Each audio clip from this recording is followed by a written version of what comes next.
saat ini saya dan saudara diingatkan. Saudara masih diberikan kesempatan, saya masih diberikan kesempatan untuk kembali datang kepada Tuhan. Karena hasil pembenaran itu akan melepaskan kita dari kehidupan di dalam dosa. Masih berbuat dosa ya. Saya masih berbuat dosa. Saudara masih akan berbuat dosa. Tetapi kita tidak hidup di dalam dosa.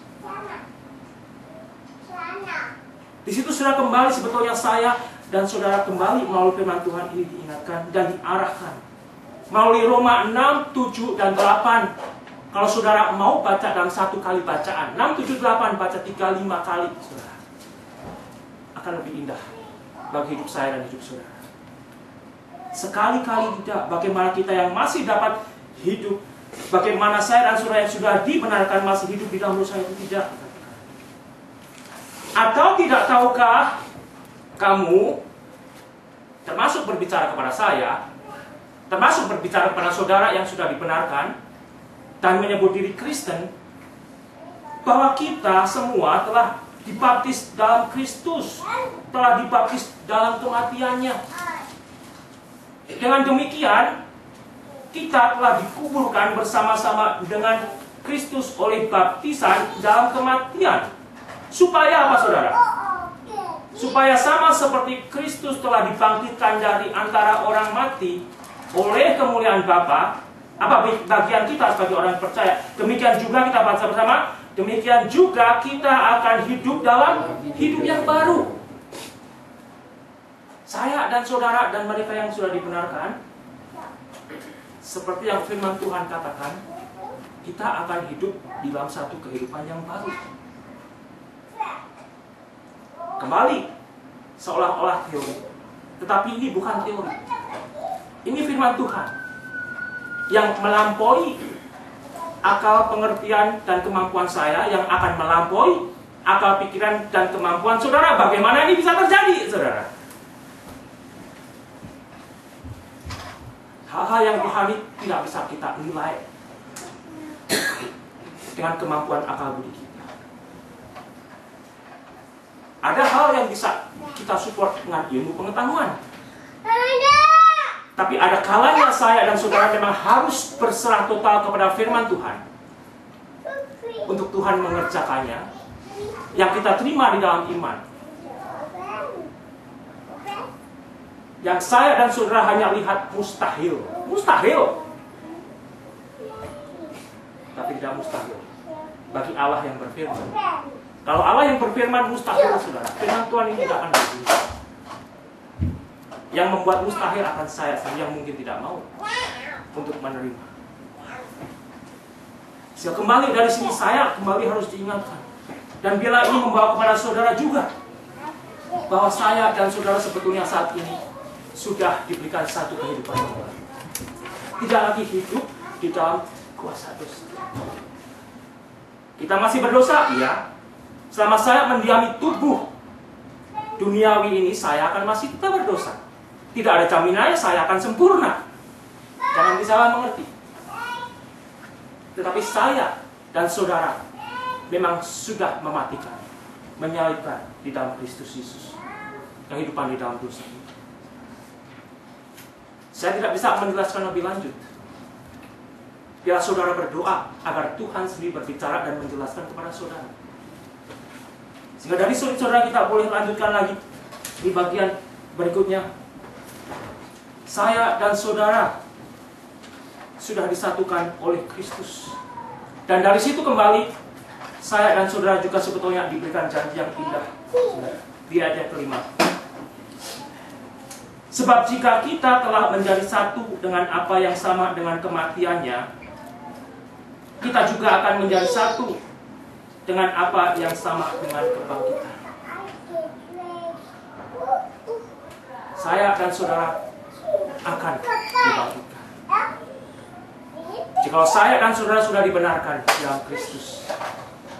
Jika tadi kita diingatkan, saya dan saudara sebenarnya sudah mati di dalam dosa, tidak mempunyai masa depan di dalam kekalahan yang lepas dari penghukuman itu. Tapi di dalam anugerah Tuhan, saya dan saudara sudah dibenarkan. Bukan hanya dibenarkan, bahkan kita dijanjikan akan dibangkitkan. Tapi saya juga diingatkan, seringkali saya, saudara, dan orang Kristen yang lain, jika Bang Bastian tadi men-sharingkan bagaimana Musa dan the promised land, saudara. Seringkali kita hidup di antara itu juga. Ya, bangsa Mesir sudah dibawa keluar. Orang Israel sudah dibawa keluar dari bangsa Mesir untuk dilepaskan dari perbudakan. Tapi untuk mereka melihat kepada tanah yang sudah dijanjikan oleh Tuhan itu, saya dan saudara menghadapi satu goncangan, satu tantangan. Sanggupkah saya dan saudara berpegang kepada janji Tuhan bahwa kita akan sampai di tanah perjanjian itu seperti yang difirmankan Tuhan? Meskipun pemimpinnya sendiri jatuh, meskipun di kelompoknya sendiri akhirnya membuat patung-patung yang dijadikan oleh Tuhan mereka, sanggupkah saya dan saudara tetap berpegang kepada kebenaran firman Tuhan untuk janji di promised land?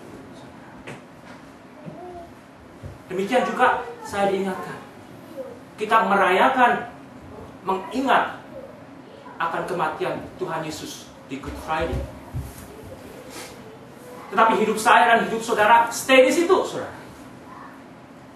Kita meninggalkan Sunday Resurrection, Sunday kebangkitan. Hidup kita mati. Hidup kita tidak bangkit di dalam Kristus. Itu menjadi bagian yang banyak. Bukan hanya saya dan saudara, tetapi saya diingatkan dan saya bagikan kepada saudara. Seringkali kita hanya mati sampai di situ. Ya, kita percaya Yesus sudah mati dan kita merayakan Good Friday itu. Tetapi bagaimana dengan spirit Sunday kebangkitan? Bagi kita yang sudah diselamatkan, bagi kita yang sudah menyalibkan, bagi kita yang sudah disalibkan dosanya dalam Kristus Yesus, kita juga sebetulnya diberikan kesempatan untuk bangkit sebagai orang percaya di dalam kehidupan baru kita. Kembali itu saudara harus kembali gumuli dengan Tuhan. Itu harus saya gumuli dengan Tuhan. Untuk itu menjadi efektif. Untuk itu juga saudara bisa merasakan bahwa firman Tuhan itu lebih hidup. Dan ternyata hidup bukan hanya untuk mereka yang saudara bisa tepokin tangan. Firman Tuhan itu bukan hanya untuk mereka yang saudara bisa tonton, saudara dengar di radio. Firman Tuhan itu untuk saya, untuk saudara juga yang mungkin saat ini hidup di antara Jumat dan Minggu. Jumat Agung dan Minggu Kebangkitan. Tenggelam di tengah. Sehingga kembali di sini sebetulnya hal-hal yang rohani ini harus kita serahkan kepada Tuhan.